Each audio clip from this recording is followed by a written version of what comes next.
Hi hello every one. நம்ம இன்றைக்கி என்ன டாபிக் பற்றி டிஸ்கஸ் பண்ண போகிறோன்னா, லெசன் 1ல் இருக்கக்கூடிய எக்ஸாம்பிள் ப்ராப்ளம் 1.3 பற்றி பார்க்க போகிறோம். ஸோ இந்த கொஸ்டினை பாருங்களேன், என்ன கொடுத்துருக்காங்க. 2 பாப் இருக்குது. ஓகே, அந்த பிக்சரில் காமிச்ச மாதிரி 2 பாப் இருக்குது. அந்த 2 பாபு ஒரு கயரில் கட்டி தொங்க விட்டுருக்கோம். 2 கயரில் கட்டி தொங்க விட்டுருக்கோம். டெஃபினட்டாக அந்த 2 பாபும் பார்த்திங்கன்னா சேம் சார்ஜஸாக இருக்கனால, பாசிட்டிவ் சார்ஜஸாக இருக்கனால ரிப்பல் ஆகியிருக்கு. அந்த ரிப்பல்ஷன் ஆங்கிள் கூட கொடுத்துட்டாங்க. எவ்வளவுனா 30 டிகிரி. இந்த லென்த்து பார்த்திங்கன்னா, ஐடியல் ஸ்பியர்ஸோட லென்த்து பார்த்திங்கன்னா உங்களுக்கு 10 சென்டிமீட்டராக இருக்குது. அதாவது அது டைப் பண்ண இடத்துலேருந்து அந்த பாபோட எண்டு வரைக்கும் இருக்கக்கூடிய லென்த்து பார்த்திங்கன்னா 10 சென்டிமீட்டராக இருக்குது. ஸோ இந்த பாபோட வெயிட்ஸையும் கொடுத்துட்டாங்க. ரெண்டுக்குமே ஒரே வெயிட்டு தான். அப்போ அதோட வெயிட் பார்த்திங்கன்னா 1 கிராமாக இருக்குது. அதாவது மேஸ் வெயிட் கிடையாது, மேஸ் வந்து பார்த்திங்கன்னா 1 கிராமாக இருக்குது. ஸோ இதை வந்து நம்ம யூனிட்டை கன்வெர்ட் பண்ணோம்னா என்ன வரும், 10⁻³ கிலோகிராம்ஸாக வரும். தென் பார்த்திங்கன்னா கிவன் டர்ம்ஸ் எல்லாம் உங்களுக்கு தெரியும். θ = 30 டிகிரி, g = 10 மீட்டர்/ஸ்கொயர். அடுத்து பார்த்திங்கன்னா லென்த்து பார்த்திங்கன்னா 10 சென்டிமீட்டர் சொல்லலாம், இல்லைன்னா 0.1 மீட்டர்னு சொல்லலாம். இப்போ அந்த கிவன் குவான்டிட்டியில் இந்த கிவன் குவான்டிட்டிலாம் நம்மளுக்கு தெரியும். நம்ம என்ன ஃபைன் பண்ணணும் அப்படின்னா, Q ஃபைன் பண்ணணும். ஆக்சுவலாக சார்ஜோட குவான்டிட்டி என்ன, அதாவது இந்த ஈச் பாப்ஸோட சார்ஜ் குவான்டிட்டி என்ன, அதை தான் கண்டுபிடிக்க போகிறோம். ஸோ இதில் இருக்கக்கூடிய ரிப்பல்சிவ் ஃபோர்ஸ்னால் இந்த இடத்துல பார்த்திங்கன்னா ஃபோர்ஸ் காம்பனன்ட்ஸை நம்ம டிஃபைன் பண்ணணும். பேசிக்காகவே நீங்கள் பார்த்திங்கன்னா இதை பற்றி நம்ம 11th படிச்சிருப்பீங்க. ஓகேயா? ஸோ அப்போ ரிப்பல்சிவ் ஃபோர்ஸ் வந்து இருக்குது. ஸோ அண்ணன் பார்த்திங்கன்னா இதில் ஒரு டென்ஷன் ஃபோர்ஸ் இருக்குது. டவுன்வர்ட் கிராவிடேஷன் ஃபோர்ஸ்னால் ஒரு டென்ஷன் ஃபோர்ஸும் இருக்குது. ஓகேயா? அப்போ அந்த டென்ஷன் ஃபோர்ஸோட காம்பனன்ட்ஸ்லாம் என்னென்ன அப்படின்றத பார்ப்போம். இப்போ டென்ஷன் ஃபோர்ஸோட ஹரிசாண்டல் காம்பனன்ட் இந்த பிக்சரில் பார்த்தீங்கன்னா தெரியும். Horizontal component T sin θ. தென் வெர்டிக்கல் காம்பனன்ட் வந்து பார்த்திங்கன்னா T cos θ. ஓகேயா? வெர்டிக்கல் காம்பனன்ட் வந்து T cos θ. இப்போ ரிப்பல்சன் ஃபோர்ஸ்க்குன்னு ஒரு காம்பனன்ட் இருக்கும். அது வந்து ஆப்போசிட் டைரெக்ஷனில் இருக்குது. T sin θவுக்கு ஆப்போசிட் டைரெக்ஷனில் இருக்குது. டவுன்வர்ட் கிராவிடேஷன் ஃபோர்ஸ் இருக்குது. ஸோ இந்த ஃபோர்ஸோட காம்பனன்ட்ஸை ஃபுல்லாக ஃபஸ்ட்டு எக்ஸ்பிளைன் பண்ணி முடிச்சாச்சு. தென் பார்த்திங்கன்னா இப்போ ஒவ்வொரு ஃபோர்ஸையும் நம்ம டிஃபைன் பண்ண போகிறோம், ஈக்குவேஷனாக எழுத போகிறோம். இந்த ஃபஸ்ட்டு ஈக்குவேஷன் பாருங்களேன். T sin θ I vector plus FE minus I vector I cap = 0. நான் வெக்டார்னு சொல்லிட்டேன், அது கேப். ஓகே, இப்போ இந்த T sin θ I கேப் இது எங்கேருந்து எடுத்திருக்கோம், நம்ம அந்த எக்ஸ் ஆக்சிஸ் காம்போனண்ட்லேருந்து எடுத்திருக்கோம். ஓகே, ஸோ இப்போ பார்த்தீங்கன்னா இந்த T sin θ அந்த காம்போனண்ட்டில் இருக்கக்கூடிய அந்த ஈக்குவேஷனில் இருக்கக்கூடிய FEயை மட்டும் நான் ரைட் சைட் கொண்டு வந்துடுறேன். ரைட் சைட் கொண்டு வந்தால் எப்படி வரும், T sin θ = FE. அதில் இருக்கக்கூடிய ஐயும் கேன்சல் ஆகிடும். லெஃப்ட்டில் இருக்க ஐயும் ரைட்டில் இருக்க ஐயும் கேன்சல் ஆகிடும். இப்போ எக்ஸ் காம்போனண்ட் எடுத்து முடிச்சாச்சு. அடுத்து ஒய் காம்போனண்ட் பார்த்தீங்கன்னா T cos θ J cap plus mg minus J cap = 0. அது ஒய் காம்போனண்ட்டுக்கான ஃபஸ்ட் ஈக்குவேஷன்.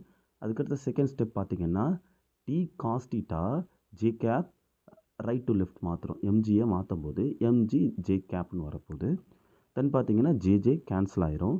இப்போ இந்த ஃபஸ்ட் ஈக்குவேஷனையும் இந்த ஃபஸ்ட் ஈக்குவேஷனையும் செகண்ட் ஈக்குவேஷனையும் நம்ம கம்பேர் பண்ணுறோம்.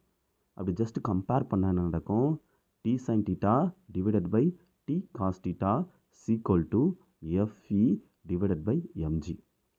தென் பார்த்திங்கன்னா இதில் இருக்கக்கூடிய TT டேர்மை நம்ம கேன்சல் பண்ணணும். ஓகே, TT டேர்மை கேன்சல் பண்ண பிறகு அப்போ என்ன வரும் நம்மளுக்கு, tan θ சைனும் காசும் சேர்ந்தால் அது tan θ. tan θ = FE divided by mg. Okay, இப்போ இந்த mg டேர்மை நான் வெளியே காமனாக எடுத்துகிட்டு அசிட்டிஸ் ஜென்ரல் ஃபார்முலா உங்களுக்கு தெரியும். கூலும்ஸ் லாவோட ஜென்ரல் ஃபார்முலா உங்களுக்கு தெரியும். 1/4πε0 Q² divided by 2a whole square. அதாவது அந்த 2 பாபு கடையில் இருக்க டிஸ்டன்ஸை நம்ம 2aன்னு வச்சுக்கிறோம். ஓகே, ஸோ அதனால தான் இந்த இடத்துல 2a ப்ரெசென்ட் ஆகுது. 2a whole square. ஓகே, தென் பார்த்தீங்கன்னா அது a வேல்யூ பார்த்தீங்கன்னா அக்கார்டிங் அந்த பித்தகரஸ் தியரம் மாதிரி நம்ம கொண்டு வந்திருக்கோம். a = L sin θ. Okay, L sin θ. sin θ = opposite side by hypothesis side. So அதை பேஸ் பண்ணி நம்ம கொண்டு வந்திருக்கோம். ஓகே, ஸோ இப்போ அதை கொண்டு போய் சப்ஸ்டிட் பண்ணுறேன். அப்போ என்ன வரும், எனக்கு 2L sin theta ஹோல் ஸ்கொயர்னு கிடச்சிரும். இப்போ என்ன பண்ண போகிறோம் அப்படின்னா, இந்த டேர்ன் theta வேல்யூ எனக்கு தேவையானது q ஸ்கொயர் மட்டும்தான். அந்த q ஸ்கொயரை மட்டும் நான் லெஃப்ட் சைடு வச்சுட்டு மற்ற டேர்ம்ஸ் எல்லாம் எக்ஸ்சேஞ்ச் பண்ணிடுறேன், ரைட் சைடுக்கு மாற்றிடுறேன். அப்படி மாற்றினா mg 4 pi epsilon naught 2L sin theta the whole square tan theta அப்படின்ற டேர்ம் கிடைக்குது. அதுக்கடுத்த ஸ்டெப்பில் பார்த்தீங்கன்னா q is equal to 2L sin theta root of, ஏன்னா இந்த q ஸ்கொயரில் இருக்கக்கூடிய லெஃப்ட் சைடில் இருக்கக்கூடிய q ஸ்கொயரை நான் இங்கிட்டு மாற்றும் போது ரைட் சைடுக்கு மாற்றும் போது அது ஸ்கொயர் ரூட்டாக மாறும். அப்போ 2L ஆல்ரெடி என்னது ஹோல் ஸ்கொயர் இருக்குது, அது கேன்சல் ஆயிரும். பட் எதில் ஹோல் ஸ்கொயர் கிடையாது, mg 4 pi epsilon naught tan theta இல்லை, அதனால் அது மேலே ரூட் வந்துடும்.